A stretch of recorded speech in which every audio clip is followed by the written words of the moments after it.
जय हिंद। नमस्कार साथियों, आज के इस लेक्चर में हम डिस्कस करने वाले हैं इक्वेशंस एंड फैक्टर्स को, जिसका ये दूसरा लेक्चर रहेगा।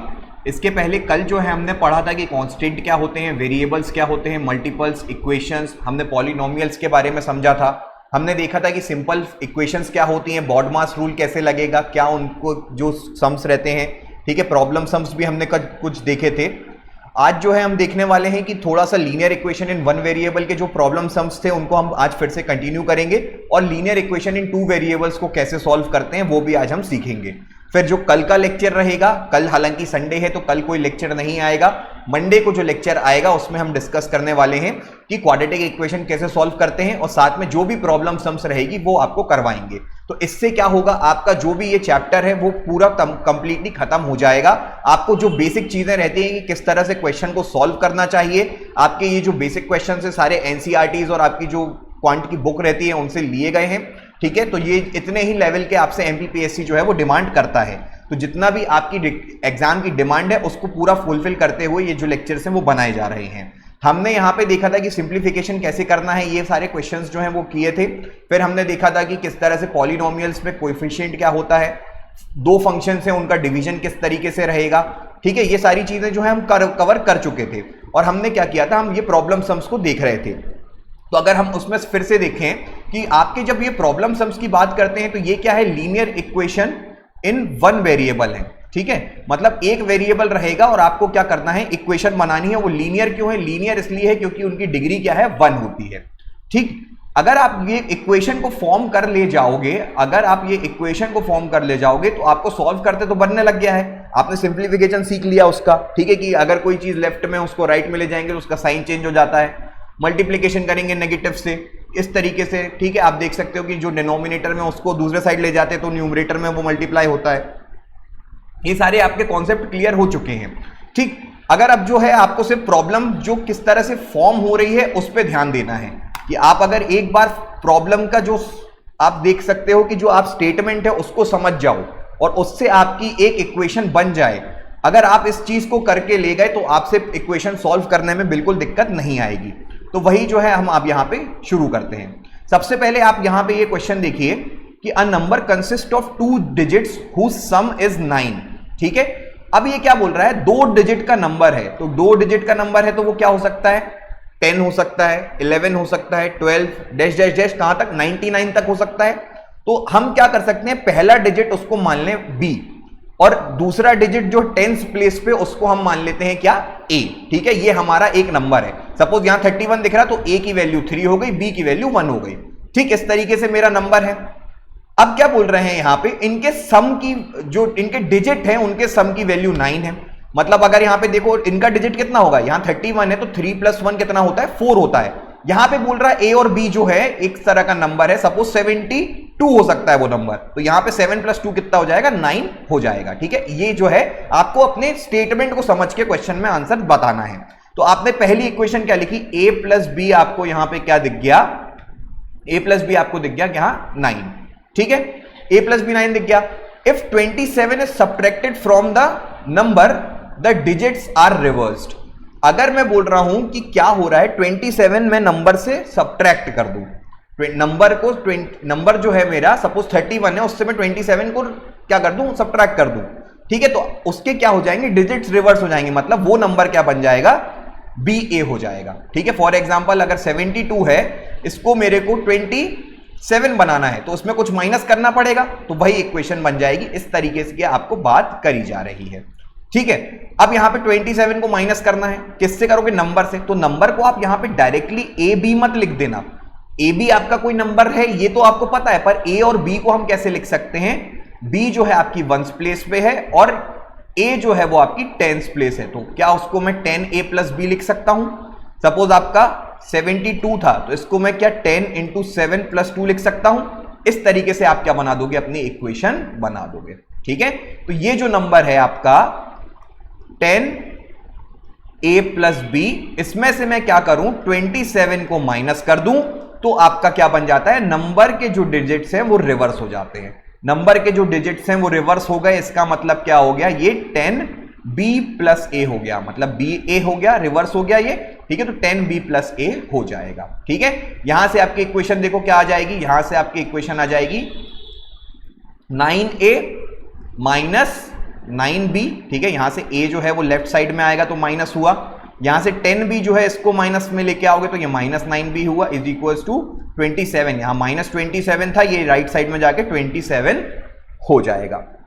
ठीक है, क्लियर हुआ। अब यहां पे आप 9 को कॉमन निकालो तो 9 3 होता है, तो a माइनस बी कितना हो गया, यहां पे 3 हो गया। और यहां पे आप देखेंगे a प्लस बी कितना दिया है आपको, 9 दिया है। दोनों क्या हो गए, ये हालांकि क्वेश्चन जो है वो लीनियर इक्वेशन इन 2 वेरिएबल का हो गया, पर आपको ये बेसिक क्वेश्चन है तो यहां पे आप माइनस बी और प्लस बी को क्या कर देंगे, दोनों को ऐड कर दो, तो लेफ्ट साइड और राइट साइड ऐड हो जाता है, तो 2a इज इक्वल टू कितना आ जाएगा, 12 आ जाएगा। a की वैल्यू कितनी आ गई, 6 आ गई। a की वैल्यू 6 आ गई तो भाई b की वैल्यू कितनी आएगी, b की वैल्यू आ जाएगी कितनी, 3 आ जाएगी। ठीक है, यहां पे अच्छा a की वैल्यू आपने 6 लिखी तो यहां पे b की वैल्यू कितनी आ गई, 3 आ गई। तो हमारा नंबर क्या था, 63 जो था हमारा नंबर था। ठीक है, अब यहां पे मेन कॉन्सेप्ट क्या था, मेन कॉन्सेप्ट ये था कि आपको फॉर्मेशन कैसे करना है स्टेटमेंट का। ये चीज अगर आप सीख जाएंगे तो आपको क्या बन जाएगा, पूरी इक्वेशन सॉल्व करते बन जाएगी।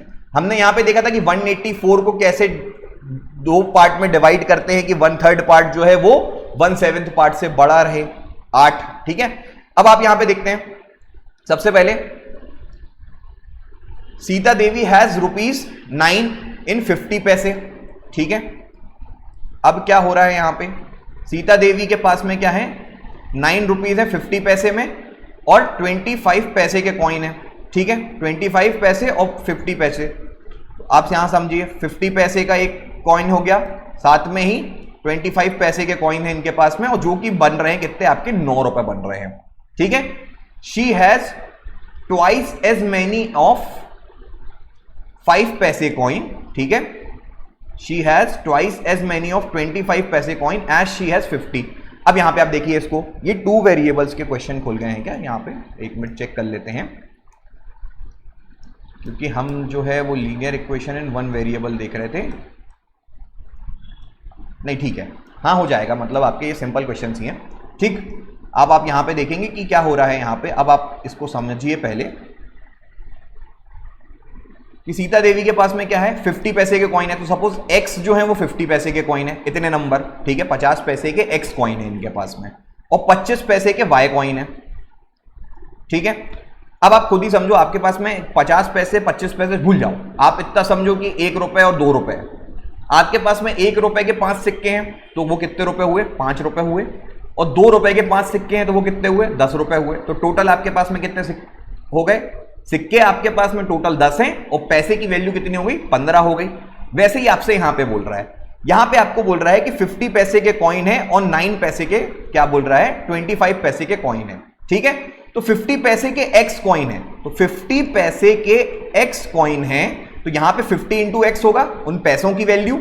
ठीक है, प्लस 25 पैसे के y कॉइन है, 25 पैसे के y कॉइन है, इज इक्वल टू 9 रुपीज हो रहे हैं। अब यहां पे आप यहां पे एक चीज देखेंगे, जब हमारा लेफ्ट हैंड साइड पैसे पे चल रहा है तो राइट हैंड साइड भी पैसे पे चलेगा। यहां पे आप रुपीज नहीं लिखेंगे, यहां पे आपको 900 लिखना पड़ेगा।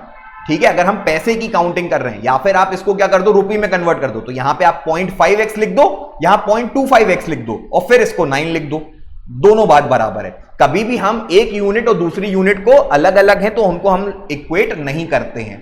ठीक है, अब यहां पे आओ, she has twice as many 25 पैसे कॉइन। ठीक है, she has twice as many 25 पैसे coin. How many coins she has of each coin, ये हमें निकालना है। तो पहली आपकी इक्वेशन ये आ गई। ठीक, दूसरी आपकी इक्वेशन ये आ गई, 2 वेरिएबल हो गए। अब y की वैल्यू क्या बोल रहा है, y की वैल्यू मतलब जो 25 पैसे के कॉइन थे वो डबल है किससे, 50 पैसे के कॉइन से। तो यहां पे आप इसको क्या कर देंगे, y को 2x लिख देंगे, तो ये कितना हो जाएगा, 50x और हो जाएगा, इज इक्वल्स टू 900 आ जाएगा। ठीक है, 100x क्या हो गया, इज इक्वल्स टू 900 आ गया। x के कितने, 9 सिक्के, तो 50 पैसे के 9 सिक्के हैं इनके पास में, तो 4.5 रुपये हो गए, और 25 के आप निकाल लेंगे, 50 सिक्के होंगे। ठीक है, तो इस तरीके से आपका ये क्वेश्चन जो है वो सॉल्व होगा। ठीक है, आपको मेन चीज समझ में आई कि हमें इक्वेशन को फॉर्म कैसे करना है। अब आप यहां पे आते हैं, थोड़ा सा एज वाले क्वेश्चन जो है एमपीपीएससी पूछता है। एज वाले क्वेश्चन पे चलेंगे अगर हम, तो यहां पे देखो सुनीता की एज जो है वो ट्वाइस है आशिमा की एज से। ठीक, सुनीता की एज हमने मान ली x, आशिमा की एज हमने मान ली y। तो सुनीता की एज जो है वो ट्वाइस है, मतलब डबल है किससे, आशिमा से। तो आशिमा अगर 5 साल की है तो सुनीता कितने साल की हुई, 10 साल की हो गई। तो यहां पे आप क्या करोगे, 2y कर दोगे। ठीक, एक इक्वेशन ये बनी। If 6 years are subtracted from Ashima age and 4 years are added to Sunita age. अब यहां समझिए स्टेटमेंट में क्या बोल रहा है, 6 साल को सब्ट्रैक्ट करना है किसकी एज से, आशिमा की एज से। तो चलो भाई 6 साल को सब्ट्रैक्ट कर दिए, ये आशिमा की एज आ गई। फिर और 4 साल ऐड कर दो किसमें, सुनीता की एज में। तो सुनीता की एज में 4 साल ऐड कर दिए, तो सुनीता की एज जो है will be 4 times that of Ashima age. तो यहां पे ये जो है इसके 4 times बन जाएगी। अब यहां पे 4y मत लिख देना, पूरा 6 साल पहले इसकी y - 6 होगी एज। तो जब पूरी y - 6 एज है तो उसका 4 times बोलेगा ना ये। इस तरीके से आपको क्या करोगे, फिर से आपकी स्टेटमेंट जो है वो बनेगी। ठीक है, तो यहां पे आपका फिर से क्या आ गया, इस तरीके की क्वेश्चन जो है वो आ गए। ठीक, तो आपके यहां पे क्या हो जाएगा, 4 + x = 4y - 24। ठीक, तो यहां पे x = आपका क्या है, 2y है। तो यहां पे आप क्या कर दोगे, 4 + 2y = 4y - 24। तो यहां पे आपका 2y आ जाएगा कितना, 28। तो y कितना आ जाएगा आपका 14। तो आशिमा की एज कितनी है, 14 है, और सुनीता की एज कितनी है, 28 है। समझ गए। इस तरीके से क्या होगा, आपका क्वेश्चन जो है वो सॉल्व हो जाएगा। ठीक है, वैसे ये वर्ड प्रॉब्लम्स जो है मेरे हिसाब से 2 वेरिएबल में आ रहे हैं तो हम पढ़ लेते हैं, उसमें कोई दिक्कत नहीं है। ठीक, अभी आपने क्या देखा था, आपने लीनियर इक्वेशन इन 1 वेरिएबल देखा था मेनली। अब लीनियर इक्वेशन इन 1 वेरिएबल था तो हमने क्या सीखा, उसमें हमने उसको सॉल्व करना सीखा। अब बात करते हैं क्या, लीनियर इक्वेशन इन 2 वेरिएबल। अब जब लीनियर इक्वेशन इन 2 वेरिएबल की बात करते हैं तो यहां पे क्या हो जाएगा, 2 चर हो जाएंगे। 2 चर हो जाएंगे मतलब 2 वेरिएबल हो जाएंगे जिनकी वैल्यू कभी भी कांस्टेंट नहीं रहती। ठीक है, अब लीनियर इक्वेशन है मतलब इसकी भी डिग्री 1 रहेगी, इसकी भी डिग्री क्या होगी, 1 रहेगी। दोनों की डिग्री 1 रहेगी और ये दोनों आपस में एक इक्वेशन साथ में बनाएंगे। जब भी हम बात करेंगे कि अगर एक वेरिएबल रहता है तो एक इक्वेशन से सॉल्व हो जाता है, पर जब भी 2 वेरिएबल रहेंगे वो इक्वेशन तभी सॉल्व होगी जब आपके 2 वेरिएबल होंगे। अगर आपके 2 वेरिएबल नहीं है तो वो इक्वेशन सॉल्व नहीं हो सकती, अगर आपके पास में 2 इक्वेशन नहीं है। ठीक है, आप एक अकेली इक्वेशन से सॉल्व नहीं कर पाओगे, उसकी ऐसी बहुत सारी वैल्यू रहेंगी। सपोज अगर मैं बोलूं कि 6x + 2y = 12। ठीक है, तो यहां पे आप क्या लिख दोगे, 3x + y = 6 लिख दोगे इसको। ये आपकी एक इक्वेशन है। अब इसको सेटिस्फाई करते हुए x और y की इनफाइनाइट वैल्यूज आएंगी। ये क्या है, एक स्ट्रेट लाइन ही तो बन रही है। y = mx + c, ये क्या होती है, आपकी स्ट्रेट लाइन रहती। तो इसमें तो ऐसे बहुत सारे नंबर सेटिस्फाई करेंगे, पर अगर हमें इनकी एग्जैक्ट वैल्यू चाहिए तो हमें एक और इक्वेशन जो है वो चाहिए पड़ेगी। ठीक है, अगर वो एक और इक्वेशन चाहिए पड़ेगी तब जाके हमारी x और y की वैल्यू आएंगी। अब कैसे करते हैं भाई, अब ये 2 इक्वेशन आ आती हैं तो इनको सॉल्व कैसे किया जाता है ये सीखते हैं। इसके लिए देखो 2 मेथड रहती हैं। पहली मेथड रहती है आपकी क्या, सब्स्टिट्यूशन, और दूसरी मेथड रहती है क्या, एलिमिनेशन। ठीक, पहले वाले में देखोगे कि आपको ax + by + c = 0, एक इक्वेशन ही आ गई, और यहां से आप मान लो कि mx + ny + q = 0, ये आपकी 2 इक्वेशन है। ठीक है, तो यहां पे भी आपको ax + by + c = 0 कर दो और mx + ny + q = 0, ये आपकी 2 इक्वेशन आप फॉर्म कर लोगे। अब सब्स्टिट्यूशन में क्या होता है, सब्स्टिट्यूशन में क्या, देखो a क्या है, पहली बात a मैंने आपको बताया कि x का कोफिशिएंट है, b क्या है आपका, y का कोफिशिएंट है, c क्या है आपका, कांस्टेंट है। फिर यहां पे आप देखेंगे फिर से m क्या है, x का कोफिशिएंट, n क्या है, y का कोफिशिएंट, q क्या है, कांस्टेंट। इतनी बात समझ में आई। अब सब्स्टिट्यूशन में क्या करोगे, सब्स्टिट्यूशन में आप क्या करोगे, एक इक्वेशन से x की वैल्यू को निकाल लो या y की वैल्यू को निकाल लो, किसके टर्म्स में, दूसरे के टर्म्स में निकल आएगी। तो यहां से x को अगर हम देखें तो ये दोनों को लेफ्ट में ले जाओ, ये लेफ्ट में ले जाओगे तो माइनस सी माइनस बी वाई, और ये ए है मल्टीप्लीकेशन में है तो यहां डिवाइड में आ जाएगा, तो ये x की वैल्यू आ गई। अब इस x की वैल्यू को उठा के कहां रख दो, दूसरे इक्वेशन में रख दो। जब आपने दूसरे इक्वेशन में इस वैल्यू को रख दिया तो x तो गायब हो गया और वो किसके टर्म्स में आ जाएगा, y के टर्म्स में आ जाएगा, और जब वो y के टर्म्स में आ गया तो वो बन गई क्या, linear equation in one variable. और linear equation in one variable हम क्या कर चुके हैं, सीख चुके हैं कि किस तरह से हमें सॉल्व करनी चाहिए। ठीक है, तो यही हो जाता है आपका सब्स्टिट्यूशन। ठीक है, इसके एग्जांपल देखेंगे, इतना लोड लेने की जरूरत नहीं है, a x b y n y ये सब ठीक है, नॉर्मल चीज है। फिर एलिमिनेशन देखते हैं। अब एलिमिनेशन में क्या करते हैं, एलिमिनेशन में आप देखो यहां पे suppose 2x plus 4y is equal to 14 दिया गया है, ठीक है, और 3x plus 2y is equal to 7 दिया गया है। चलो 8 कर लेते हैं, ठीक है, आसानी होगी। तो ये आपको दो इक्वेशन है, तो यहां पे a की वैल्यू क्या है 2 है, b की वैल्यू क्या है 4 है, c की वैल्यू क्या है -14 है, अगर c हमारा उस साइड है ना, ठीक है। फिर यहां पे m की वैल्यू क्या है 3 है, n की वैल्यू क्या है 2 है, q की वैल्यू -8 है। इस तरीके से आपकी दो इक्वेशन आ गई। एलिमिनेट करना है, एलिमिनेट करना है तो इसमें आप क्या करेंगे, या तो x के कोफिशिएंट को बराबर कर दो या y के कोफिशिएंट को बराबर कर दो दोनों इक्वेशन में। अब कैसे करेंगे, यहां पे देखो 2x है, यहां 3x है, क्या मैं 2 को यहां से 3 से मल्टीप्लाई करूं, दोनों तरफ 3 से मल्टीप्लाई करूंगा तो यहां पे इंटू 3 हो जाएगा, तो ये 3 और 3 कैंसिल हो गया, कोई फर्क पड़ा नहीं पड़ा। यहां पे मैं पूरी इक्वेशन को 2 से मल्टीप्लाई कर दूं, यहां इसको 2 से मल्टीप्लाई कर दूं, कोई फर्क पड़ेगा लेफ्ट साइड और राइट साइड में, नहीं पड़ेगा। आप कभी भी इक्वेशन में लेफ्ट साइड में भी एक सेम नंबर ऐड करो और राइट साइड में भी सेम नंबर ऐड करो, कोई फर्क नहीं पड़ता। सेम नंबर से डिवाइड कर दो, कोई फर्क नहीं पड़ेगा। अब कैसे नहीं पड़ेगा, आप देखो सपोज यहां पे 5/2 इक्वल्स टू 2.5 है, होगा। अब इसमें मैं +1 कर दूं, यहां +1 कर दूं, फर्क पड़ेगा नहीं पड़ेगा, left hand side equal to right hand side रहेगा। इसमें मैं इंटू 7 कर दूं, इस साइड इंटू 7 कर दूं, फर्क पड़ेगा नहीं पड़ेगा, दोनों चीज क्या है, लेफ्ट हैंड साइड और राइट हैंड साइड सेम रहेगी, ठीक है। तो इस तरीके से आपने क्या कर दिया, अब इसको ये क्या कर दोगे, ये आपका क्या हो जाएगा 6x हो जाएगा, प्लस 3 यहां पे भी मल्टीप्लाई होगा, ठीक है, इज इक्वल टू 14, यहां पे कितना हो गया 12, 52, ठीक हो जाएगा। 3 4 12 होता है, 12 3 42 होगा ना, ठीक है, हाँ ये 42 हुआ, ठीक। फिर यहां पे ये क्या हो गया 6x हो गया, और यहां पे क्या हो जाएगा 4y हो जाएगा, और ये 8 2 16। अब क्या करोगे, अब दोनों इक्वेशन को माइनस कर दो, दोनों इक्वेशन को माइनस कर दोगे तो ये माइनस हो जाएगा, ये 8y आ जाएगा, 42 में से 16 माइनस कर दोगे, y की वैल्यू निकल आएगी।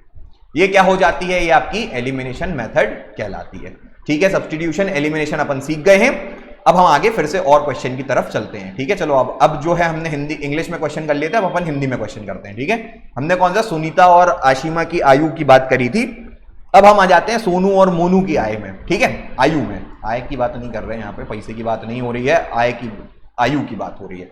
सोनू और मोनू की आयु का अनुपात कितना है 7/5 है। सोनू को भाई x मान लो, मोनू को y मान लो, ठीक है। सोनू और मोनू की आयु का जो है, आयु का अनुपात मतलब रेशो होता है, तो ये 7/5 है, ठीक। तो यहां से x की वैल्यू निकाल दो, कितनी हो गई 7/5 इतना हो गई, y ऊपर चला गया। 10 वर्ष बाद, अगर आज सोनू की एज 10 साल है तो 10 साल बाद कितनी हो जाएगी 20 हो जाएगी, ठीक है। तो यहां पे 10 वर्ष बाद क्या हो गया, तो अभी x है तो 10 साल बाद कितनी हो जाएगी, सोनू की 10 साल बढ़ जाएगा, ठीक। फिर 10 वर्ष बाद उनकी आयु का अनुपात इतना होगा। अब आयु का अनुपात बोल रहा है, आयु का अनुपात बोल रहा है, तो यहां पे 9/7 रहेगा। और जब 10 साल बाद, अगर हम सोनू को 10 साल बाद देख रहे हैं तो मोनू भी 10 साल बाद जाएगा ना, तो यहां पे y + 10 कर दोगे। अब फिर से क्या कर दो, x की वैल्यू को यहां पुट कर दो, फिर से क्या बन गई, linear equation in one variable बन गई। दोनों को हम सॉल्व कर लेंगे, हमारा क्या हो जाएगा, आंसर आ जाएगा, ठीक है। इतना ही लेवल है एमपीपीएससी का, इतने ही क्वेश्चन जो है वो पूछ सकता है। मैं वर्तमान में अपने बेटे का 5 गुना बड़ा हूं, ठीक है, फिलहाल मेरा बेटा नहीं है कोई। यहां पे अगर आप देखेंगे कोई x है मिस्टर, ठीक है, तो x जो है वो अपने बेटे के 5 गुना बड़े हैं, ठीक है। तो y जो है उनके बेटे की एज हो गई, उनकी एज जो है वो x हो गई, ठीक है, समझ में आया। 6 वर्ष बाद अगर ये 6 वर्ष बाद हैं तो ये कितनी हो जाएगी, x + 6 हो जाएगी। मेरी आयु उस समय की आयु की 3 गुना हो जाएगी। 6 वर्ष बाद मेरी आयु उस समय की आयु के 3 गुना हो जाएगी। उस समय की आयु क्या मतलब x के 3 गुना हो जाएगी। अब हमारी उम्र कितनी है? नहीं, ये एक मिनट, ये वाला इंग्लिश में देखना पड़ेगा, ट्रांसलेशन में दिक्कत हो गई है, ठीक है, ट्रांसलेशन में ही दिक्कत हुई है इसमें। 31 पे आते हैं अपन, 31, ठीक है। In 6 year time I will be 3 times as old as he will be then. अच्छा, ये बच्चे की बात कर रहे हैं ना, अपन यहाँ पे कुछ गलत पढ़ दिए थे, ठीक। मैं वर्तमान में अपने ये 6 वर्ष बाद मेरी आयु उसकी, ठीक है, यहाँ पे उसकी आ जाएगी, उस समय नहीं आएगा भाई, ठीक है, ये हो जाता है गलती थोड़ा सा हिंदी में ट्रांसलेशन में, ठीक। तो यहाँ पे अभी जो है मेरी आय जो है वो क्या है, आयु, मैं 5 गुना बड़ा हूं अपने बेटे से, ठीक है। 6 वर्ष बाद कर दूंगा, 6 वर्ष बाद कर दूंगा, तो उसके आयु के कितनी हो जाएगी? 3 गुना हो जाएगी, 3 गुना 6 वर्ष बाद, ठीक। अभी हमारी उम्र क्या है? तो x को आप यहाँ पे 5 रख दो, तो ये क्या हो जाएगा, सीधे डायरेक्ट सब्स्टिट्यूशन हो जाएगा। तो यहाँ पे 5 रख देंगे, इसको ओपन करोगे आप तो डायरेक्टली आपको क्या पता चल जाएगा, आपकी लीनियर इक्वेशन इन 1 वेरिएबल हो जाएगी, ठीक। इस तरीके से आपको सॉल्व करना है। चलो अब दूसरे आ जाते हैं हम लीनियर इक्वेशन इन 2 वेरिएबल्स में। 2 वेरिएबल्स में हमने आपको बता दिया था कि क्या होती है equation, ax plus b y plus c के फॉर्म में रहती है। 2 वेरिएबल रहते हैं, उनकी डिग्री 1 रहती है। 2 तरीके से सॉल्व करते हैं, पहली होती सब्स्टिट्यूशन, दूसरी होती एलिमिनेशन। सब्स्टिट्यूशन में क्या करते हैं, एक की वैल्यू को हम दूसरे के टर्म्स में लिखते हैं और उसको दूसरी इक्वेशन में पुट कर देते हैं। एलिमिनेशन में क्या करते हैं, दोनों के कोफिशिएंट में से कोई को एक को इक्वल करते हैं और उसको माइनस कर देते हैं, तो वो हट जाता है, ठीक। बिल्कुल एकदम आसान, ठीक। सॉल्व करो। अब यहाँ पे x की वैल्यू -1 है, y की वैल्यू 2 है, इसका सॉल्यूशन है ये इस इक्वेशन में। k की वैल्यू बताओ, इसका मतलब क्या हुआ, x की वैल्यू -1 रखनी है, यहाँ पे y की वैल्यू 2 रखनी है। तो यहाँ पे x की वैल्यू -1 रखो तो ये कितने हो गया, -3, और y की वैल्यू 2 रख दो तो ये 8 - 3 कितना होता है, 5। k की वैल्यू कितनी आ गई, 5, ठीक है। फिर से हवा में आ गया क्या, हवा में नहीं जाएगा ये बिल्कुल भी, ठीक है। यहाँ पे कुछ नहीं बोल रहा, x की वैल्यू -1 रखो तो ये -3 हो गया, प्लस y की वैल्यू 2 रख दो तो 8 हो जाएगी, इज इक्वल टू k। तो यहाँ पे आपकी k की वैल्यू आ जाएगी क्या, 5, ठीक। बिल्कुल आसान क्वेश्चन, ये सब आपके बेसिक क्वेश्चन हैं। अब यहाँ पे आपको सॉल्व करना है। यहाँ पे देखो x प्लस वाई 6 दिया है, x माइनस वाई 2 दिया है। सब्स्टिट्यूट भी नहीं करना, एलिमिनेट भी नहीं करना। यहाँ पे देखो एलिमिनेशन के लिए आपको क्या चाहिए रहता है, कोफिशिएंट इक्वल चाहिए रहता है। कोफिशिएंट जब आपको इक्वल चाहिए रहता है तो उससे क्या होगा, आपको उसको एलिमिनेट कर दोगे। अब यहाँ पे y का कोफिशिएंट देखो 1 ही 1 है दोनों में, ठीक है। एक क्या है पॉजिटिव है, एक क्या है नेगेटिव है, दोनों को ऐड कर दो। दोनों को ऐड कर दोगे तो क्या हो जाएगा, x plus y, x minus y, y y cut जाएंगे, 2x इज इक्वल टू क्या आ जाएगा, 8 आ जाएगा। x की वैल्यू कितनी आ जाएगी, 4 आ जाएगी। x की वैल्यू जब 4 आ गई तो y की वैल्यू कितनी आ जाएगी, 2 आ जाएगी। आ गया, ठीक है। तो 4 - 2 इक्वल्स टू 2 होता है और 4 + 2 इक्वल्स टू 6 होता है, ठीक है। दोनों इक्वेशन को हम पुट करके देख लेंगे, x और y की हमारी वैल्यू आ जाएगी, ठीक है। क्लियर हुआ यहाँ पे। फिर इसके बाद में और इक्वेशंस हैं, ठीक है। अब यहाँ पे आप देखो 2x + 3y equals to 4, x - y + 3 equals to 0। यहाँ पे आप x को निकाल लो, x को क्या लिख सकते हो, y - 3 लिख सकते हो। x को जब y - 3 लिख सकते हो तो यहाँ पे पुट कर दो, लीनियर इक्वेशन इन 1 वेरिएबल आ गई, उसको क्या कर दोगे आप, सॉल्व कर दोगे, ठीक है। अब ये जो है आपके प्रॉब्लम सम्स हैं, ठीक। अब ये प्रॉब्लम सम्स जो हैं, ये सारे जो प्रॉब्लम सम्स हैं, अभी आपने क्या सीखा, आपने आज के लेक्चर में सीख रहे हैं सिर्फ हम कि हमने 2 वेरिएबल्स कैसे देखना है, सब्स्टिट्यूशन क्या होता है, एलिमिनेशन क्या होता है। प्रॉब्लम सम्स जो है वो अब हम मंडे को करेंगे, ठीक है। आज जो है थोड़ा सा व्यस्तता हो चुकी है, तो इसके बाद में आज ये जो लेक्चर है इसमें हम सिर्फ यही मेथड्स को सीख लेते हैं। बाकी आज से जो ये प्रॉब्लम सम्स हैं आपके 15 से लेके आपके 29 तक, ये सारे क्वेश्चंस जो हैं वो हम मंडे को सॉल्व करेंगे। तब तक ये जो है आपको पीडीएफ जो है विहांश इंस्टीट्यूट के टेलीग्राम चैनल पे मिल जाएगी। आपके ये जितने भी क्वेश्चंस हो चुके हैं लीनियर इक्वेशन इन 1 वेरिएबल के, सिंप्लीफिकेशन के, ठीक है, ये सारे क्वेश्चंस जो हैं अराउंड कम से कम 500 क्वेश्चंस हैं, ये सारे आपको सॉल्व करने हैं, ठीक है।